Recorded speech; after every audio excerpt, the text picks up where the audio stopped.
Boku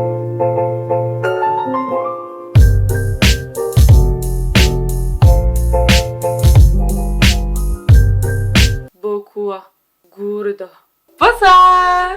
Alors comme vous avez pu le comprendre, nous sommes sur une vidéo spéciale Tokyo Ghoul. J'ai tellement la pression, c'est mon manga préféré, j'ai tellement peur de faire de la merde. Attention, je ne parle pas de l'anime, je parle du manga Tokyo Ghoul. Car oui, l'anime est une catastrophe comparé au manga, même si j'ai quand même déjà pas mal aimé l'anime. Mais autant vous dire que le livre est un chef-d'œuvre. D'où le fait que Tokyo Ghoul est sous-coté. Il ne faut pas juger un livre à sa couverture. Je vais vous expliquer pourquoi Tokyo Ghoul c'est énorme. Tout d'abord, Tokyo Ghoul est un manga écrit et dessiné par Shuichida qui a commencé en 2012. Au Japon, c'est édité par Shueisha et en France par Glénat. Nous allons commencer par de quoi parle Tokyo Ghoul. C'est l'histoire de Kin Kaneki qui est un jeune orphelin introverti et renfermé sur lui-même, fanat de littérature, qui veut séduire la belle Lise. Et lors de leur premier rendez-vous, celle-ci va l'attaquer et il va s'avérer être une ghoul. Une ghoul est une créature qui a l'apparence d'un être humain mais qui a besoin d'être humain pour se nourrir. Et dans la ville de Tokyo où vit Ken, plein de ghouls vivent secrètement. Lors de l'attaque de Lise, il y a un accident qui va se passer qui fait que Ken va se retrouver à l'hôpital avec une greffe d'organes de ghoul sans que les chirurgiens le savent. Et du coup, il va se retrouver mi-ghoul, mi-humain. Ensuite, parlons de l'univers de Tokyo Ghoul.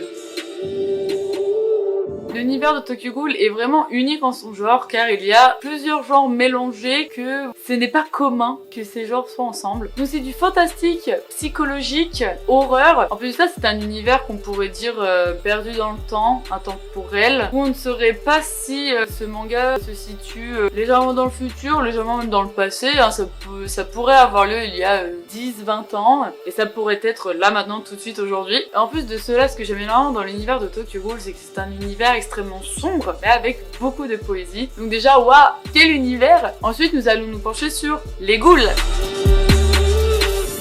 Donc ghoul de l'arabe signifie l'ogre. C'est une créature monstrueuse du folklore arabe pré-islamique qui apparaît dans les contes des Mille et une nuits. Les ghouls peuvent changer de forme, prenant le plus souvent l'apparence d'une hyène ou celle d'une femme, mais elles sont reconnaissables à leurs pieds fourchus, seul élément constant de leur apparence. Dans l'arabe, le mot ghoul est aussi un dérivé de gala qui signifie saisir. On retrouve ses homologues dans la mythologie hindoue, Yoni et Dakini, qui signifient démons du désert. La ghoul affectionne les cimetières, où elle déterre les cadavres pour s'en nourrir. Et puis dans la mythologie occidentale, nous avons Gela, signifiant gueule. La ghoul se transforme en femme afin d'attirer ses victimes. Eh oui, bien sûr. En bref, on peut dire qu'une ghoul de base n'est franchement pas amicale, aime bien tout ce qui est lié à la mort et adore manger les humains. Et en fait, je trouve ça génial que Tokyo Ghoul vraiment a utilisé les ghouls pour du coup les rendre très humaines au lieu de forcément devoir manipuler. Et nous allons découvrir à quel point les ghouls peuvent être surprenantes dans Tokyo Ghoul. Nous allons parler du sous-genre caché que je trouve à Tokyo Ghoul qui est la dystopie. Et oui, les dystopies, c'est Hunger Games, c'est Divergent. La dystopie est vraiment l'histoire d'une société complètement corrompue avec des personnes qui vont se battre pour rendre la société meilleure. Et Tokyo Ghoul, nous pouvons clairement sentir qu'il y a une recherche de solutions pour que les ghouls et les humains cohabitent au final. Car Ken, devenant mi-ghoul, mi-humain, lui va comprendre les deux mondes et va voir que en fait les ghouls ne sont pas si horribles que ça. Oui, elles se nourrissent d'êtres humains, oui c'est une menace pour l'espèce humaine, mais certaines ghouls ne sont pas forcément heureuses de devoir tuer des êtres humains. Dans Tokyo Ghoul, les ghouls et les humains ne veulent pas se partager le monde. À part très peu de personnages, mais c'est tellement minime qu'on se dit que c'est impossible. C'est donc une société injuste pour les ghouls, car dans Tokyo Ghoul, les humains dominent tout, c'est leur ville, c'est leur vie, c'est leur mœurs, c'est leur société. Et dès qu'un humain croise une ghoul, elle se fait buter. Voilà, parce que la peur, parce que le jugement. Donc les altercations quotidiennes qu'il y a entre ces deux espèces va créer une société semi-chaotique, même à mes yeux chaotique je dirais, et donc une dystopie. Parlons de la philosophie de Tokyo Ghoul. Tokyo Ghoul est vraiment un manga magnifique car nous traitons surtout de différences et de préjugés et je dirais que vraiment différence c'est là. Alors le préjugé il est là, voire il n'y a pas de limite en fait. Et c'est également basé sur l'identité, mais ça on y reviendra encore plus tard. Les différences entre les hommes et les ghouls, c'est flagrant dans Tokyo Ghoul. Il n'y a aucune compréhension, aucun dialogue, il y a la peur de l'autre, la crainte de l'autre. Donc le dialogue n'existe absolument pas. Il y a donc des préjugés entre ces deux espèces, et au lieu de communiquer, d'essayer de comprendre l'autre, de parler à l'autre, de trouver une harmonisation, c'est même pas la peine d'y songer. Sauf que grâce à Ken Kaneki, nous allons être en pleine recherche d'harmonisation. Et je peux vous dire que ça va créer une poésie énorme à ce manga, qui est pourtant dans un univers extrêmement sombre. Ça crée une certaine dynamique, car il y a des moments où vous êtes là, oh, et vous avez des moments où vous êtes là, ah ouais et tout. Franchement Tokyo Ghoul, voilà, pour jouer avec les émotions, c'est très très fort. Ensuite, ce que j'aime énormément, c'est le côté civilisé vs primitif. Car oui, dans Tokyo Ghoul, l'être humain domine sa société, il a ses mœurs, etc. Il a sa manière de se conduire. Et vous avez les ghouls qui sont des primates, qui veulent se nourrir absolument, qui sont dans l'instinct, parce qu'en fait, ils essayent de survivre vu qu'ils sont complètement rejetés et cachés. Ça nous fait même encore penser à des dystopies ou à des science-fiction où du coup, la ghoul est vraiment cachée dans les bas-fonds de Tokyo. Et bien évidemment, l'humain peut tranquillement continuer sa vie et juste exterminer les parasites. Donc, l'humain civilisé qui gère tout, qui décide de tout, et la ghoul primate et féroce qui s'est fait renier, qui est le vrai être humain là-dedans, enfin humain du coup je veux dire de côté métaphorique pour dire qui vit avec le cœur. L'humain est cruel dans Tokyo Ghoul, même si bien évidemment il y aura toujours quelques humains qui eux, voilà vous verrez, sont gentils et essaieront de comprendre. Et du coup nous pouvons voir l'arrogance de notre espèce, de l'espèce humaine, qui fait que voilà on est en haut de la chaîne alimentaire, on décide de tout. C'est vrai que c'est une métaphore pour montrer à quel point nous, parce que nous sommes en haut de la chaîne alimentaire, nous décidons pour les animaux et c'est pour ça qu'il y a plein d'animaux en voie d'extinction. Du coup, l'humain qui a peur d'un potentiel nouveau sommet de la chaîne alimentaire que sont les ghouls, pense à tuer tout de suite l'être humain dans tout ça. Et ensuite, nous avons les ghouls instinctives et naturelles qui, elles, restent vraiment honnêtes avec l'espèce qu'elles sont. Bien évidemment, attention, il y a des ghouls qui pensent qu'il y a bouffé. Je pense notamment aux ghouls ouinfres. Et bien évidemment, Tokyo Ghoul est aussi un manga qui montre qu'il y a des gentils et des méchants de partout. Mais dans la société de Tokyo Ghoul, clairement, les ghouls se font marcher dessus. Et ce qui est génial, c'est que moi-même, je m'étais fait avoir. Au début du manga, j'ai eu peur des ghouls. En fait, je me suis dit merde, j'ai jugé moi aussi. Bref, Suichida est extrêmement intelligent. Parlons de l'aspect psychologique de Tokyo Ghoul.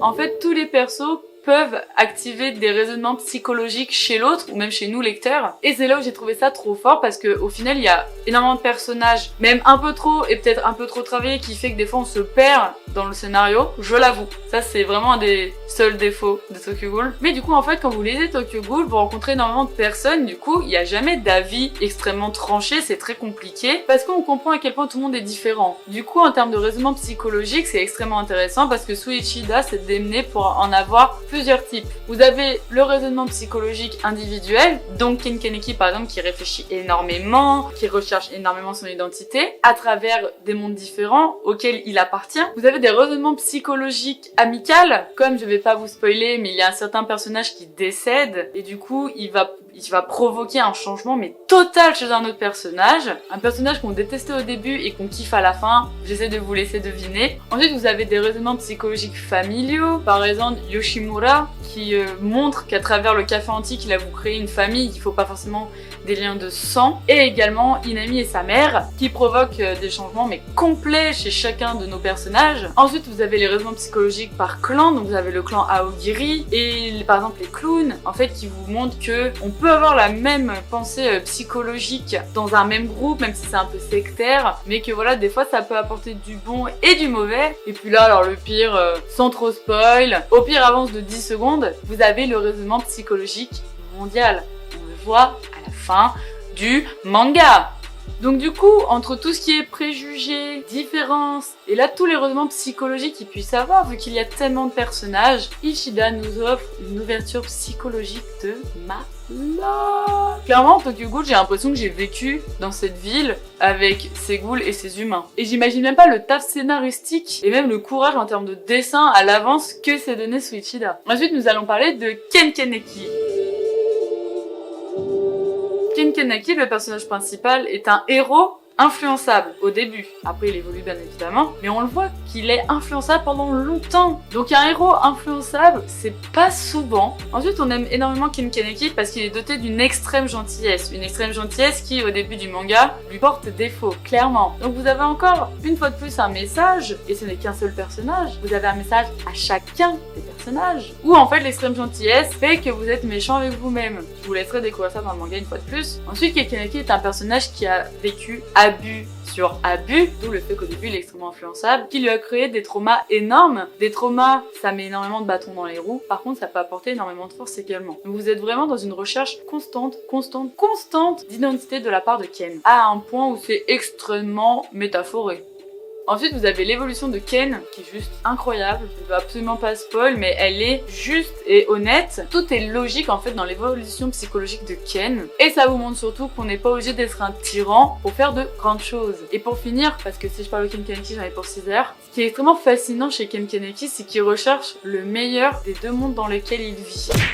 Donc on dit souvent que avoir trop le meilleur chez les gens, ça peut nous porter défaut, ce qui est vrai. On le voit pas mal de fois pour Ken. Mais en même temps, c'est en trouvant le meilleur qu'on peut venir à l'harmonisation des choses. Du coup, ça crée aussi toute la poésie de Tokyo Ghoul, car rechercher le meilleur des choses est parfois extrêmement difficile, mais nous amène des conclusions juste magnifiques. Ensuite, nous allons parler des personnages secondaires. Il y en a énormément. Donc comme je vous l'ai dit juste avant, ça peut être un défaut au manga parce que au bout d'un moment on est là waouh, il y en a trop de partout, je ne comprends rien. Donc en fait vous avez plusieurs cercles, c'est un peu comme tous les mangas et toutes les histoires bien évidemment. Vous avez le cercle familial, le cercle amical, le cercle professionnel, enfin travail. Et vous avez tout ce qui est ennemis et menaces. Sauf que par cercle, je dirais que famille, il y a une dizaine de personnages. Et sur tous les autres cercles, vous avez au minimum 20 à 30 personnages des fois. Et en fait, ce qui est intéressant, c'est que tous les cercles s'entrechoquent en fonction des personnages. En fait, quand vous voyez un personnage, vous arrivez très bien à le situer en vue de où il se positionne, à travers tout ce qui l'entoure, que ce soit les organisations, les familles, les amis, machin, tout ça. Et ça crée une singularité puissante par personnage secondaire. En plus de cela, chaque personnage a sa psychologie, a son histoire, ce qui crée beaucoup de types de personnalités. Vraiment, en repensant à tous les personnages de Tokyo Ghoul, il y en a, je sais pas, une cinquantaine. J'en vois pas un qui ressemble à l'autre. Ils sont tous uniques en leur genre et en plus de ça, on les ressent énormément ces personnages. Et puis quand je dis type de personnalité, c'est pas un personnage qui appartient à un groupe ou à une identité sociale. Tout le monde part un peu à égalité en fait. Et bam, leur évolution fait qu'ils vont se retrouver là et ça va être surprenant et du coup ça crée une histoire mais gigantesque alors que c'est une série de mangas seulement en 30 tomes. En fait, si vous voulez du grandiose, du grand univers, avec une quête de liberté impossible et avec une multitude d'histoires. Il faut lire Tokyo Ghoul. Vous pouvez pas vous ennuyer à travers Tokyo Ghoul, ce n'est pas possible. Ensuite, j'aimerais juste parler de Tokyo Ghoul Re, donc c'était en animé ou en livre. Les gens n'ont pas aimé la tournure qu'a pris le personnage principal. Les gens ont vite abandonné. Alors qu'en fait, c'est un risque énorme qu'a fait l'auteur. Pareil, j'ai pas envie de spoiler dans cette vidéo, mais encore une fois, ça a été un jugement rapide, alors que à la fin de Tokyo Ghoul, Suichida remplit toutes nos attentes. Donc il faut pas se laisser avoir par le début de Tokyo Ghoul Re, qui est vraiment la suite logique de Tokyo Ghoul. Et ensuite, j'aimerais parler de la fin parfaite de ce manga. Donc je vais vous parler de 3 points, d'abord sans spoil et après avec du spoil. Donc déjà c'est une fin dont je suis extrêmement ravie. Il y a des gens qui n'ont pas été forcément contents, mais moi je trouve que c'est la meilleure fin qu'il ou elle aurait pu faire. Ensuite il y a une conclusion magnifique sur du coup tous les aspects philosophiques et le préjugé et l'identité, et surtout l'identité, j'ai trouvé ça incroyable. Et pour finir en fait on voit vraiment la fin de tous les personnages. On se concentre pas que sur Ken Kaneki à la fin, et ça c'est très très fort. Attention, je vais passer au spoil, donc attention. Déjà, je suis contente parce que c'est une très belle fin. Oui, Ken Kaneki est en vie. Oui, il a une fille. Oui, il est avec Toka. Il a réalisé tout ce qu'il a voulu entreprendre. Ce que je trouve incroyable, c'est que d'habitude, je suis quelqu'un qui aime beaucoup les fins dramatiques, les grandes fins, ou au pire qu'on nous laisse comme ça sur notre fin. Là, pour le coup, c'est une belle fin. Et d'habitude, j'aime pas trop ça. Mais là, j'ai aimé parce que j'ai tellement transpiré pour Ken Kaneki. Le monde de Tokyo Ghoul est tellement difficile que il mérite mériter amplement sa fin. Et puis l'espoir est omniprésent et c'est clairement un appel à l'harmonisation et à arrêter de juger l'autre et de faire des différences. En vrai, ce soulagement de bonne fin montre la dureté de l'univers et ça c'est très très fort parce que même là, il le rappelle. Ensuite, la conclusion magnifique sur l'identité, c'est que Ken Kaneki, au final, lui, on comprend qu'il se trouve qu'à la fin. C'est-à-dire que les autres personnages, on arrive à comprendre vers où ils vont aller et même à où ils en sont et où ils vont finir. Ken Kaneki, c'est vraiment qu'à la fin, quoi. C'est vraiment après tout le bazar, après qu'il ait harmonisé ces deux mondes, qu'il a trouvé vraiment son identité. Et son identité, c'est un endroit où il se sentira en paix, tout simplement. C'est tout ce qu'il recherche. Il cherche pas à être quelqu'un, il veut juste être heureux à un endroit, à quelque part. Et en l'occurrence, c'est ses amis, sa famille, sa fille, sa maison, enfin la paix qu'il a enfin trouvée. Et en plus de ça, du coup, il a plus sa crise émotionnelle d'un monde dans le chaos. Et oui, effectivement, la fin de tous les personnages est incroyable. J'ai adoré la fin de Ken. Par exemple, moi, ma fin préférée, c'est Ide. Waouh, sa fin, mais j'en avais chialé, je m'en rappelle. J'ai trouvé ça beaucoup plus émouvant que Ken. Ou par exemple, la fin de Chuzo, avec son mentor qui est un de mes personnages préférés, qui se réveille enfin de son coma. Donc c'est une fin avec plein de petites explosions de bonnes choses, ou de certains de mauvaises choses, parce qu'il y en a qui sont morts et qui ne sont pas là à la fin et ils nous manquent. Et il y a aussi des fins juste logiques, quoi. L'auteur ou l'autrice n'a pas voulu en faire des caisses, il a juste été une fois de plus juste et honnête. Donc voilà, il faut lire Tokyo Ghoul, les amis, c'est vraiment un manga incroyable. Et pour finir, je parlerai de Suichida. Suichida qui vit comme les ghouls, parce qu'en fait les ghouls, pour se cacher de leur société, elles ont un masque. Quand elles attaquent des membres de la CCG, donc la CCG c'est l'organisation humaine qui tue les ghouls, elles portent des masques, comme ça on ne retrouve pas leur identité, et si elles se baladent sans leur masque dans la rue, on les confondra avec les humains. Et en fait, l'auteur, on ne sait pas qui c'est. On ne connaît ni son visage, ni son sexe, ni son âge, on ne sait rien de Suichida. Alors si, excusez-moi, on sait qu'il est né le 28 décembre 1986. Il a 10 ans de plus que moi. Mais c'est vraiment tout ce qu'on a. On ne sait pas si c'est un homme ou une femme. Ça dit il, mais je veux dire, on ne sait absolument pas à quoi ressemble ce mangaka ou mangakette. J'en sais rien. Et puis en plus de cela, Suichida nous a laissé une note personnelle où il nous fait un peu plus part de sa vie, de son évolution à lui, psychologique, mine de rien. Donc c'est à la fin du tout dernier tome, j'en ai pleuré parce que je rêverais de rencontrer Suichida, mais ça sera impossible parce qu'on ne saura jamais qui est cette personne. Et même si c'est tout écrit en il et en masculin, ce mangaka là peut clairement nous faire une George Sand, c'est-à-dire se faire passer pour un homme. Donc c'est également une personne qui se mélange dans la masse, comme c'est très cher qu'il ou elle a créé. Et puis Suichida est incroyable tout simplement par son dessin. C'est mon dessinateur ou dessinatrice préféré et c'est vraiment pas du tout parce que c'est mon manga préféré. Les traits, il est dégrossi, il est grossi. C'est un trait très écorché qui apporte un côté... du coup sa métaphore en fait est dans son dessin. Ça crée un aspect un peu fantastique, ça crée aussi un aspect brutal, violent parce que c'est un monde de violence, Tokyo Ghoul. Et en même temps des fois vous avez des cases plutôt simplistes, même si les visages sont toujours aussi incroyables, mais justement pour apporter plus de douceur. Parce que des fois vous avez des dessins... Moi j'avais envie de dégueuler là. Mais attention, c'est gore, mais c'est pas tout le temps. C'est vraiment pas tout le temps. Moi qui crains énormément, pour vous dire, je regarde même pas Attack Titan, c'est trop violent pour moi, Tokyo Ghoul, c'est rare quand même qu'il y ait des cases vraiment horribles, hein. C'est très rare, je crois que j'en ai 3 en tête sur les 30 tomes. Mais après, vous avez énormément de violence. Donc c'est un dessin très écorché, avec de belles lignes aussi. C'est aussi un dessin qui se mélange, qui est vraiment, mais artistiquement, c'est incroyable. Et puis chaque couve a son style. On voit très bien que Suichida maîtrise tous les genres de dessins et même de coloration, quoi. Je veux dire, toutes les couves sont incroyables et uniques. On voit clairement que dans les couvertures de Tokyo Ghoul Re, il a voulu encore plus expérimenter les différences de style et c'est incroyable. Et également sur les dessins, nous avons les chara design. Je suis désolée, ils sont incroyables. Il n'y a pas un personnage dont je n'aime pas le style. J'aime énormément le style de Eto Yoshimura. J'aime tout simplement le masque de Ken Kaneki. Uta, je vais pas vous faire un dessin, hein, tout le monde le kiffe. Juzo, unique en son genre. Franchement, c'est que des styles atypiques et très singuliers au personnage et voilà. Donc j'ai fait aussi cette vidéo pour vous rappeler que il y a Shugenix, donc la nouvelle série de Suichida, qui va sortir en France le 26 octobre. C'est tout pour cette vidéo, j'espère vraiment que vous allez lire Tokyo Ghoul, ne serait-ce le tenter, parce que vraiment c'est une œuvre d'art, il faut l'avoir lu une fois dans sa vie. Je t'invite à mettre un pouce sur la vidéo, à t'abonner à la chaîne YouTube et à ma page Instagram, la.page.indigo. Et je vous souhaite plein de belles choses, merci de me suivre, et à bientôt. À fouette.